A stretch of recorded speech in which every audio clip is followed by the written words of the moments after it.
tell us about how to scale Yeah. Ethereum DApps with the Neon EVM. Yes, All that's right. Yeah. Go ahead.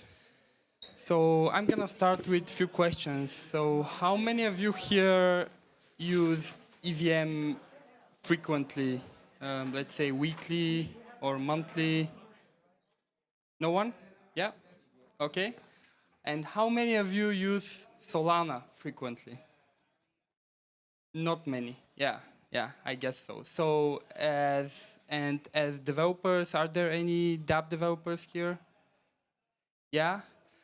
So have you deployed a smart contract on an EVM? I guess, yeah. And have you deployed a smart contract on Solana? No. Yeah. Oh, only one. Okay. Not me, but my team. Yeah, your team. Okay, I see. So yeah, I'm Simeon Kotashki from Neon EVM. I'm integrations lead there. And I will tell you how Neon EVM managed to build EVM within Solana. So as you may know, Solana and EVM and Ethereum are completely two different monsters. Like they have different architecture, and as you know, Solana is stateless.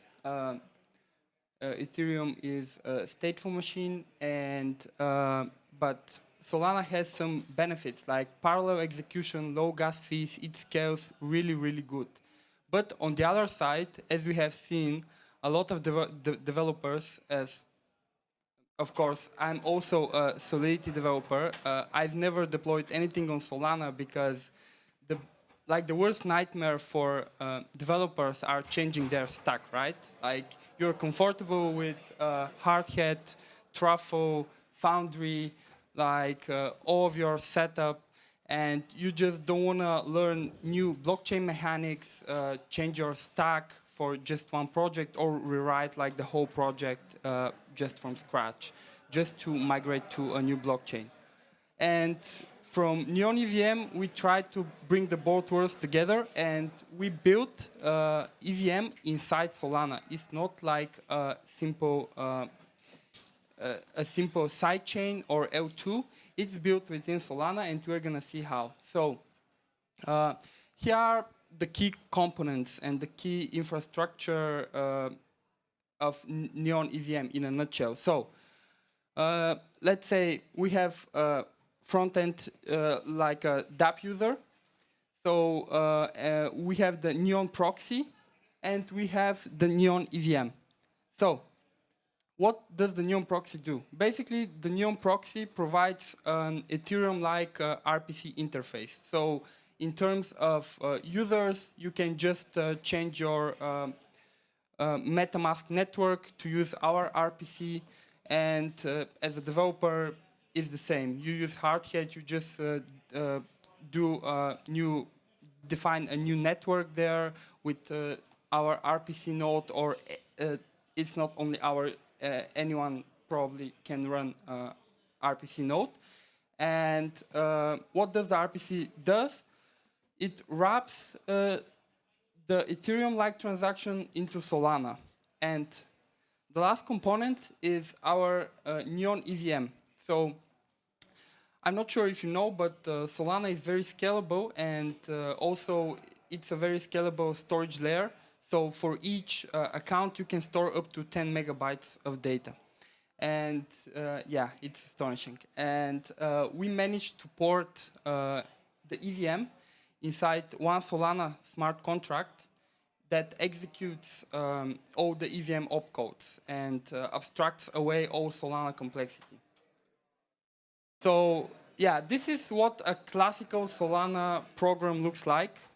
As I told you, Solana uses BPF, the so-called Berkeley packet filter, and it's stateless.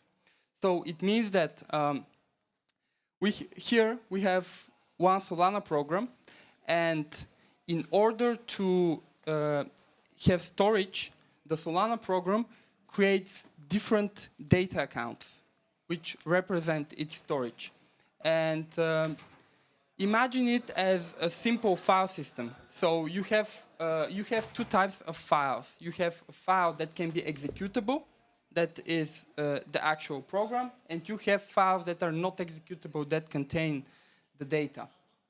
And this is how a classical Solana program looks like, and this is how Neon EVM looks like. So basically, we built Neon EVM that, of course, the owner of the Neon EVM is Neon DAO, so every change to Neon EVM will go through governance. And Neon EVM is responsible for creating program-derived addresses. This is the so-called externally owned accounts, and some smart contract addresses.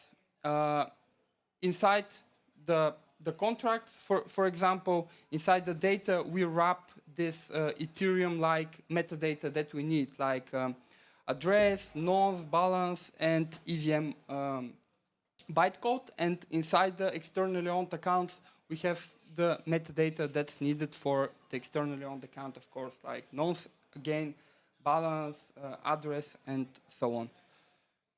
And those, the owner of those accounts is the Neon EVM. So the only way to interact through to interact and to modify those accounts is through Neon EVM. You cannot compose single Solana transaction that can modify those. Let's see how a Solana transaction looks like, because it's way different than a normal Ethereum transaction. So one very interesting thing is that before submitting a Solana transaction, we need to have the account list that this transaction is going to modify or going to use at all, like read, write operations. Why is that? It's that because in order Solana to scale, it also supports parallel execution. And in order to support parallel execution, Solana needs to know in advance which addresses could be used in order to address some racing conditions and some complexities. We have the account list in Solana. We have the program index. This is actually the program that is going to execute this transaction. And we have the data. So inside the account list, we put the address of Neon EVM, list of Neon accounts, list of Neon contracts, and Neon data accounts that will be used. I'm going to show you later how do we decide initially. As a program index, we put Neon EVM. And in the data, we put all those global transaction variables that are needed, like nonce, gas price, gas limit, value, and so on. And yeah, let's see now how do we wrap how do we wrap Ethereum transaction into Solana transaction. So as you can see, we have the Neon proxy and we have the RPC endpoint. So once a user submits a transaction, the Neon proxy does some magic. We're going to see what magic it does. It wraps this information into a Solana transaction, basically puts all those Solana fields that are required, like account list and so on, and through a Solana RPC endpoint, it submits it to the Solana network. One very important component for Neon proxy is that it emulates the transaction inside. So it emulates the transaction execution inside and has a complete copy of Neon EVM inside the service. So it knows exactly which contracts will be used. And so it can put them inside the Solana transaction and send it. Otherwise, the transaction will not be executed by the Solana network. How do we handle parallel execution? It's easy, and this is one of the main pillars of scaling. And because a lot of users can submit transactions, can interact with a lot of protocols in our ecosystem, and basically, this is one of the main pillars that Solana scales is the parallel execution. So basically, user A can interact with Aave, user B can interact with some other protocol, and all of those transactions will be executed parallelly. And there's also one more thing. As you know, in order to achieve this kind of scalability, Solana is not only restricts a lot the memory execution for one transaction. And the memory execution is 256 kilobytes. So everything that, for example, the EVM state, the EVM heap, the EVM call stack, the call stack frame is saved inside this transaction. And as you know, the nature of EVM, of like composing blocks, let's say you build one protocol, on top of your protocol is built another one, on top of this one is built a third one, and so on and so on. So sometimes we have a very, very long transactions, and transactions in EVM are limited by gas limit, but here transactions are limited by a computational limit. So we cannot, we have, let's say, some limitation. And how do we achieve executing a very, very long transactions? It's simple. We have the iterative execution. So as you can see, this is one big transaction, and we have, this transaction is composed of 2 or more transactions inside Solana. So always the first transaction starts with blocking the accounts that are already provided to the Solana node. And as you can see, at the end of each transaction, we save the EVM state, and then we continue from this EVM state until the last transaction that finalizes the Neon transaction, saves the account, and sends the receipt. One interesting thing is that for one Solana transaction, you can execute only up to 500 EVM opcodes. But you can scale indefinitely because you can have 10 or 20 or 30 iterative transactions. And how do we ensure atomicity? Because iterative transactions and parallel execution can become a mess if we don't have atomicity. And if we are not sure that reading an not up-to-date state can end up in a really wrong state of the EVM and some DApp. It's easy.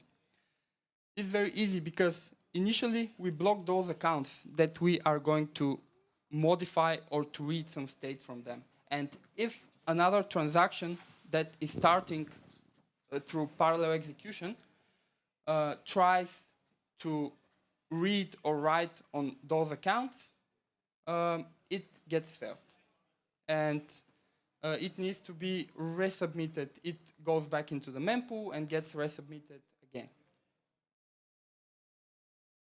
Something very important, because not only managing to execute this incredible thing and scaling EVMs, and me as a developer and as a user, for me, the most important thing is what dApps do we have, what dApps do we use, and so on and so on. So we basically try to bring the best tooling. As you can see, Hardhat, Foundry, Brownie, Truffle, we are all compatible with them. We have a lot of wallets that support Etherspot, Ethereum, MetaMask, Weldon, Kana, and we have indexers, DAO tooling, explorers, and it's like a real EVM-like experience.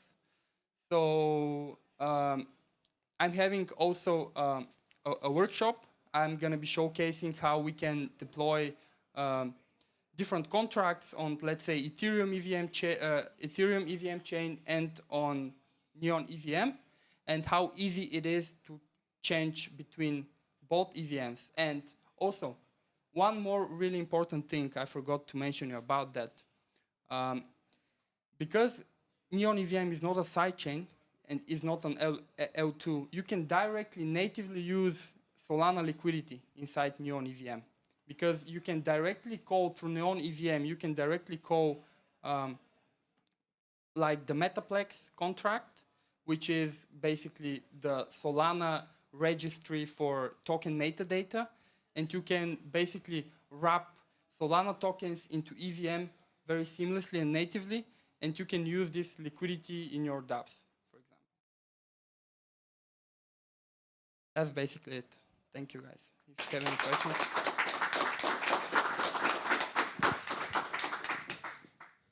Thank you.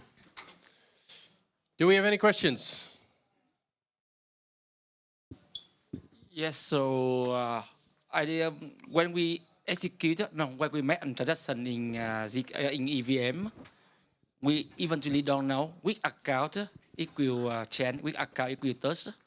But when we when we make a transaction in Solana, we need to know by before that which account and which smart contract it will touch. So how can you solve that problem? Yes, so the question is, before executing and before submitting a Solana transactions, how do we know which accounts are going to be used? Yes. So basically, the picture I showed you with the diagram about the proxy. So the proxy emulates the whole transaction beforehand. It emulates the transaction, interacts with the EVM internally, and it knows which transactions is actually which accounts are actually going to be used. So basically, you have one emulation. After the emulation is successful, you have composing of this Solana transaction and then submit it to the Solana network. So you have one emulation inside the proxy.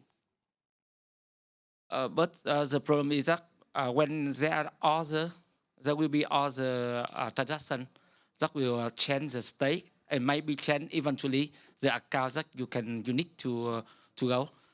So yes, this can happen if you have a memory pool. But basically, right now we sequence the transactions. So basically, with sequencing the transactions, this cannot happen. But we are also working towards creating a memory pool and more.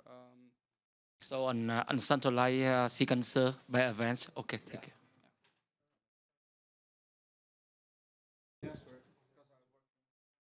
Yeah. Okay. So we have some microservices running on the proxy side on operators. One of them is called Indexer. It's just take care about the idempotency and Atomicity and takes care about to make it in order. So it happens to solve this question also. When the first question was related, maybe I can add something. It's related about public key and private keys. So you can share your public keys in your operator account, and you can just first authorizing, after that emulate and checking with Indexer, putting on the order, and after that just send it to Solana EVM. That's how it works. Thank you. We had a question in the back here. Yeah, so, Vitalik wrote a paper about the taxonomy of EVMs, like ZK EVMs, and the level of EVM compatibility, depending on, how easy it is to deploy a dApp on, let's say, Polygon ZK EVM or ZK Sync or something or the other, and what precompiles are supported and whether the entire blocks are validated, that sort of, so where would you place Neon along that spectrum? I know it's not a one-to-one, but as in to what extent do you have EVM compatibility for dApps? Yeah. And what's not supported? Yeah, so we have, I would say, 95% compatibility because of the iterative transactions, and we are working towards full compatibility. But in terms of the spectrum of L2s and ZKs, I would say we're not in any of the category because we're not built, we don't verify any execution, but we execute inside Solana. So we use Solana as a consensus and as a data layer. So it's not, it cannot be compared to any ZK or optimistic L2. Any other questions? All right. Thank you very much.